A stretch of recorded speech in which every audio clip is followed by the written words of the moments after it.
intercruciate ligament is a major stabilizing ligament of the knee of the dog. Okay, cruciate, like the word crucifix, means cross, so there are two of them.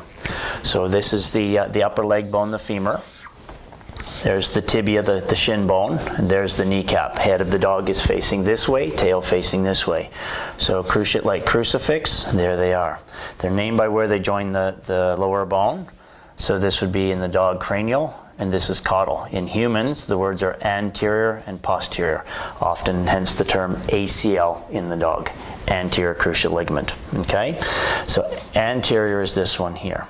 If that ligament is damaged, which is often the case in the dog, then you're left with a scenario like this.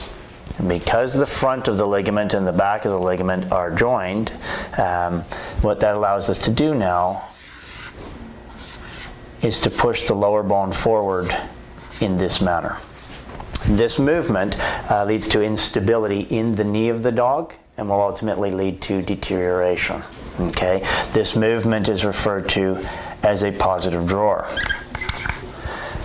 This movement, if found by the hands of the veterinarian, is diagnostic for an ACL. The typical pet owner, or the typical pet, I guess, is going to show with several ways, I guess, that they'll present. One of the ways is an acute lameness. So the dog is out running in a park, playing with other dogs, and suddenly the dog yelps, maybe is spilled, hit by another dog, gets a leg caught, and suddenly the leg is up and it won't go back down. That's considered an acute injury. A chronic injury would be more consistent with an on-again, off-again lameness, where the owner may rest the dog for a little while, the dog appears to get better, shortly thereafter the dog seems to go lame again, and so they play this sort of game back and forth, and it could take weeks or months very often by the time we see them. And another way that a chronic lameness often presents is the dog that's been on again, off again lame, seems to be doing fairly well, and then suddenly the ligament snaps and the leg comes up, and now owners go, now we have a big problem. Those tend to be the three ways that we see a cruciate ligament present to us. If I can go back to my diagram here, this is the kneecap. It's called the patella. There are two small bones actually behind the knee, one on the lateral side, one on the medial side. They're called fibula. Okay, and essentially what's done is artificial ligament material, usually a monofilament nylon, is put through a hole drilled in the shin, and then that comes around and goes this way. And what that does is that mimics the direction of the original ligament and thus negates that drawer motion, thus providing stability to that knee. The anterior cruciate ligament or cranial cruciate ligament injury is the #1 cause of hind limb lameness in the dog nowadays, and one of the most common causes of arthritis in the knee. So owners have to be prepared that there will be arthritis in the knee.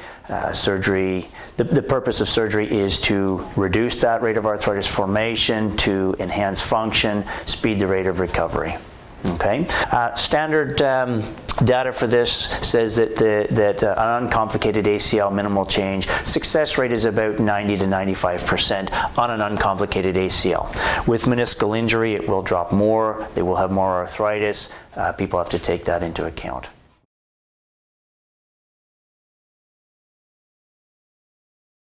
Hi, I'm Carrie Smith from Carleton Veterinary Services. I myself am a human physiotherapist who has specialized training in canine rehabilitation. We have a rehab program that's available for all of our dogs.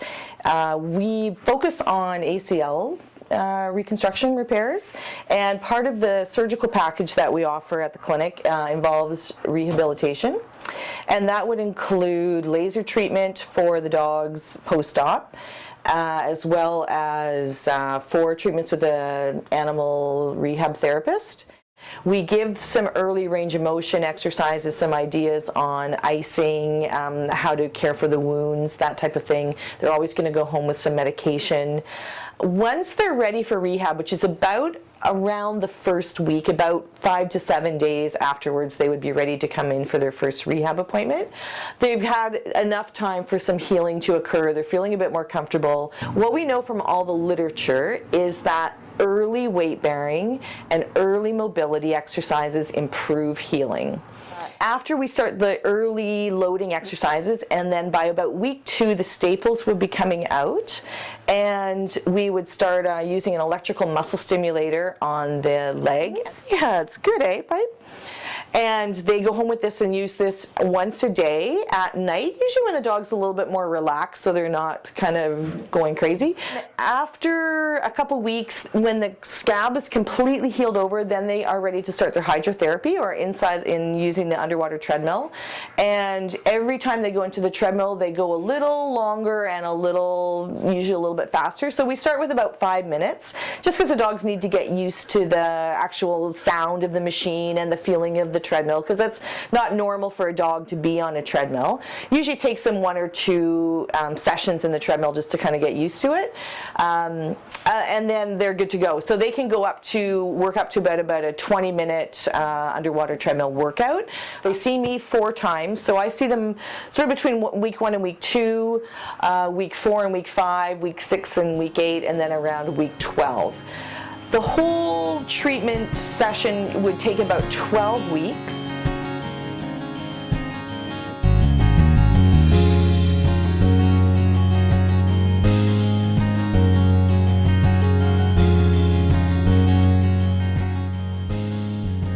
When we look for these, we look for consistent repair, so they get consistent results, consistent weight bearing, and we get these dogs back on their feet as fast as possible.